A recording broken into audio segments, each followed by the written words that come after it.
Ngayong araw na ito, i-share ko po sa inyo kung ano ba ang buhay sa mundo ni God. Dahil po, meron tayong dalawang uri ng enerhiya, isang positive energy at isang negative energy. Ang positive energy ito ay tumutukoy sa mundo ni God kung saan ito ay nagre-represent ng love and light's energy.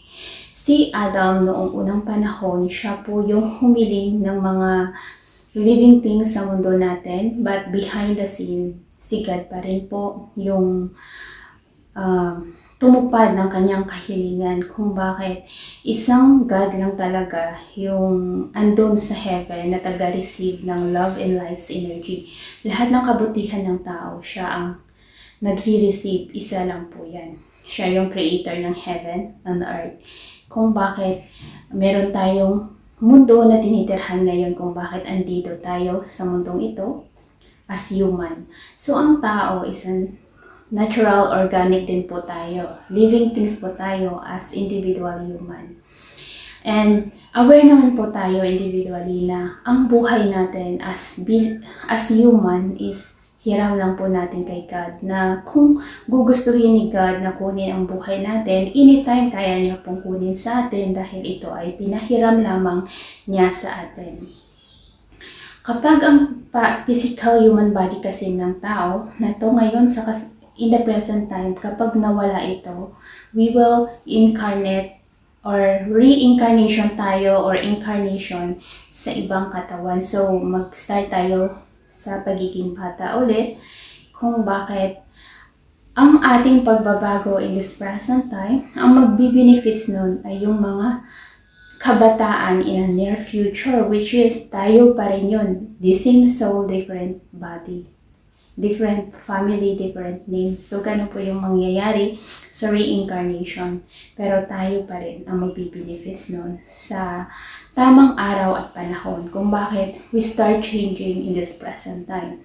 So, bilang tao po, ang tao po kasi yung ginawa ni God na mas matalino. Dahil po, yung mga hayop nasa second density lang, ngunit ang tao ay nasa third, fourth, fifth, sixth, nakadepende po yun sa karunungan ng tao ang kanyang level ng mind consciousness. At bilang tao po, tayo dapat ang mangangalaga sa lahat ng living things na ginawa ni God. We are here for reason and purpose para gampanan natin individually ang ating mga tungkulin dahil po as human, individually, iba-iba yung karunungan natin, iba-iba yung field of knowledge and understanding natin. As individual human, kailangan tayo magiging responsible individual human para ingatan at pangalagaan ang lahat na nabubuhay dito sa mundong ito. Dahil as human, kapag nakikita po natin ang halaga ng buhay natin individually, ay kaya din po natin pahalagahan yung buhay ng mga nilalang na nabubuhay sa paligid natin. Yung nature natin, di ba, iba-iba po. Iba-ibang uri ng hayop, halaman ang nabubuhay. Sa ecosystem natin, iba-iba din po. The reason is para i-maintain po nila yung balance sa ecosystem at nature. And as human, meron din tayong purpose kung bakit nabuhay tayo dito sa mundo at iba-iba ang ating karunungan. That is our own individual uniqueness na kailangan natin gampanan dito sa mundo. Kailangan natin mag-unite as one and be responsible individual human to bring the balance sa mundo natin and to take good care lahat ng living things sa mundo natin. Dahil sa mundo ni God, meron po siyang unity of all knowledge and understanding, may unity of all spirit, and may unity of all individual human. Dahil we will unite sa true love. Dahil bago man ma-achieve ng isang individual na tao yung fifth density of human consciousness, in the process kasi natututo po ang tao magpatawad dahil yan ang proseso for letting go and healing and cleansing. Healing ng trauma and cleansing sa soul level. Dahil po ang pagpapatawad ang susi para ma-illuminate natin yung every darkness sa buhay natin at makita natin yung katotohanan. That is to turn yung mga anger natin, hatred natin into a pure love. So only the word forgiveness ang makakagawa nun. And the word forgiveness is represent nga sa pangalan ni Jesus kung bakit we will unite sa true love. Kung ano man po yung ating kinaugalian dito sa mundong ito, na iba-iba yung goddess na pinilala natin, they have their own past life na may na-achieve sila sa panahon nila na kailangan din natin respetuhin at igalang. But in a 50th city of human consciousness, we will unite as individual human sa word na true love. Dahil bawat individual na tao, kahit anong relihiyon mo, kapag marunong kang magpatawad, ibig sabihin kinikilala mo pa rin si Jesus as your Savior kung bakit may unity po siya. And may unity siya to all spirit dahil lahat po yan ng spirit, puro positive. Tulong-tulong po yan sila to maintain the balance and harmony, balance harmony sa mundo natin. And sa mundo ni God is full of love dahil ang bawat individual na tao, yung center nila is love. And may balance harmony. Kasi bawat individual na tao, mentally and emotionally, magiging balance po yan. Yung mental and emotional mo. Kung bakit ang isang individual na tao na ang puso ang umiiral sa kanya ay marunong po siyang magpatawad, may malasakit sa kapwa, unconditional love, and yung maunawain sa kapwa-tao. So, puso ang gumagana sa mundo ni God. Kung bakit tayo ay equality sa mundo ni God dahil hindi po tayo doon tumitingin sa physical appearance, ngunit nakikita po natin kung ano ang nasa puso ng kapwa-tao. Sa puso tayo tumitingin kung bakit each individual human is equal. And dahil kapag ang tao ay equal mentally and emotionally, ang mararamdaman mo kasi kapag meron kang peace of mind, ikaw ay masayahing tao. At dahil positibo ka mag-isip, yung katawan mo ay magiging healthy din dahil yung as human kasi, yung katawan natin is organic, na nangangailangan din po ito ng organic food, nature na mga pagkain para siya ay magiging healthy.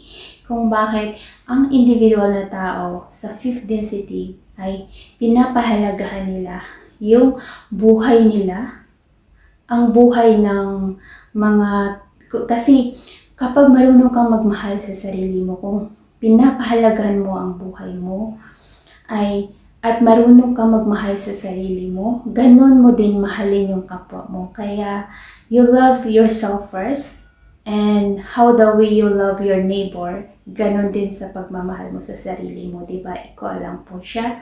At sa mundo ng spirituality kasi, meron na rin mga tao na aware on sa mga nature na gamutan.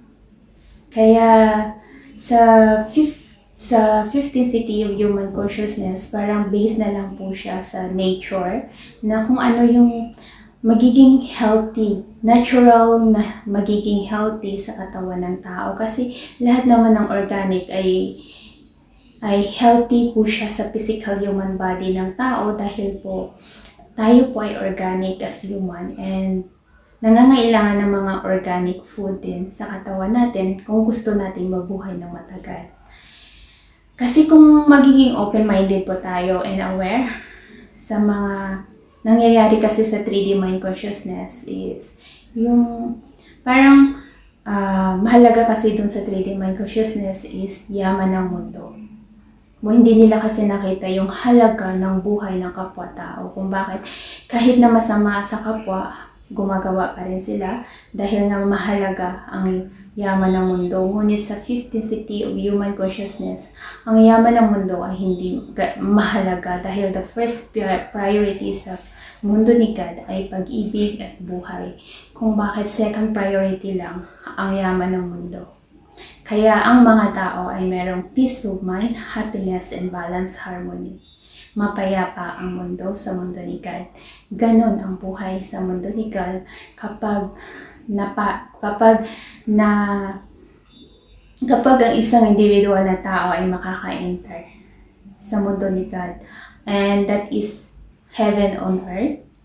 That is the golden age para sa mga individual na tao. Ngunit we are individual human na tayo din ay kailangan natin gumawa individually. Tayo ang gumawa ng sarili nating kaligtasan kung gusto natin pumunta sa heaven on earth. Na hindi mo na kailangan mamatay bago maramdaman mo kung gaano kaganda ang buhay sa heaven. Ngunit habang buhay ka pa, na-i-enjoy mo ang buhay dito sa mundong ito. That is a heaven on earth. That is the golden age, which has may unity, peace, and balanced harmony. Na may bawat individual na tao pinapahalagahan ang buhay at lahat ng living things sa paligid nila.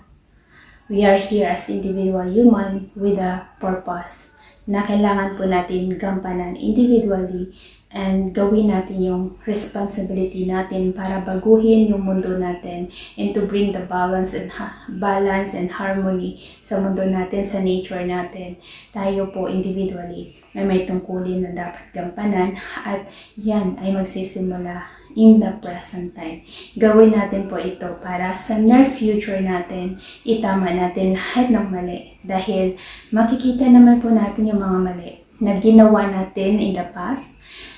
Mag-highlight po yan para makita natin yung mga mali natin at nang sa ganun ay may tatama natin in this present time to achieve the heaven on earth sa mundo natin.